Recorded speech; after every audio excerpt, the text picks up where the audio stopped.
Bawaslu menemukan ada 2.413 TPS yang pemilihnya mencoblos lebih dari sekali. Atas hal itu, Bawaslu mengatakan ribuan TPS itu sangat berpotensi digelar pemungutan ulang.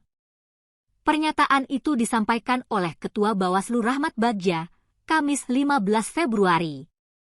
Namun demikian, Bagja mengaku belum mendapatkan data detail berapa pemilih yang menggunakan hak pilihnya lebih dari sekali di 2.413 TPS itu. Berdasarkan laporan yang masuk ke Bawaslu, pelanggaran itu terjadi di Jawa Tengah, Jawa Barat, Jawa Timur, DKI Jakarta, Banten, Sumatera Utara, Lampung, Sumatera Selatan, Yogyakarta, dan Nusa Tenggara Timur. Atau DPD dan menunjukkan surat mandat tertulis dari tim kampanye atau peserta pemilu. Yang ketiga, menyampaikan saran kepada para pihak agar tidak melakukan tindakan yang mengarahkan pilihan pemilih dan tidak intimidasi kepada pemilih dan atau penyelenggara pemilu di TPS.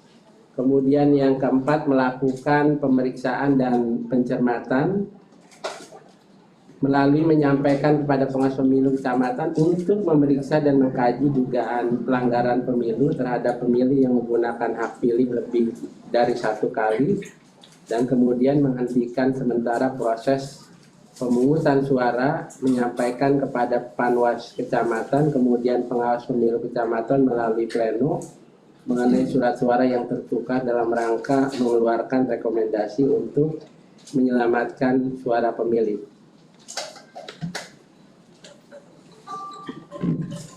Terhadap permasalahan penghitungan suara, jajaran pengawas pemilu menyampaikan tindak lanjut hasil pengawasan sebagai berikut.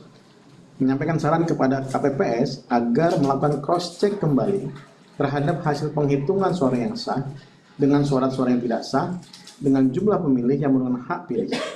Ini mengecek antara DPT, DPTB, dan juga DPK.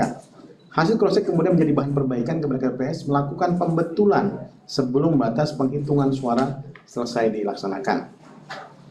Dan memastikan Sirekap tidak dapat diakses oleh pengawas pemilu dan atau masyarakat. Jadi ada yang pada saat penghitungan kita tidak dapat mengakses misalnya Sirekap di lapangan. Kemudian menyampaikan saran kepada KPPS, saksi dan masyarakat untuk dapat menyaksikan proses penghitungan secara jelas. Karena di TPS semua proses itu harus terbuka.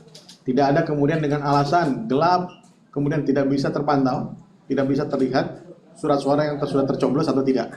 Kenapa demikian? Karena harus dipastikan surat-suara tersebut tercoblos atau kemudian tidak sah atau coblosannya 2 kali atau 3 kali. Itu juga perlu, ataupun beberapa kali. Ada juga yang menarik sampai ada yang melubangi misalnya, melubangi surat suara. Ini sah atau tidak? Kenapa? Ini biar dipastikan nanti hasilnya seperti apa. Berkoordinasi dengan berbagai pihak untuk dapat mematuhi aturan, khususnya bebas intimidasi kepada penyelenggara. Ini bukan hanya terhadap pengawas, tapi juga terhadap KPPS. Jadi kami berkoordinasi dengan teman-teman kepolisian dan pihak keamanan agar teman-teman KPPS, teman-teman pengawas TPS itu dilindungi oleh aparat keamanan. Saat ini jajaran pengawas pemilu juga melakukan penelitian dan pemeriksaan terhadap potensi pemungutan suara ulang dan penghitungan suara ulang, dan juga mungkin lanjutan, pemungutan dan penghitungan suara lanjutan dan susulan.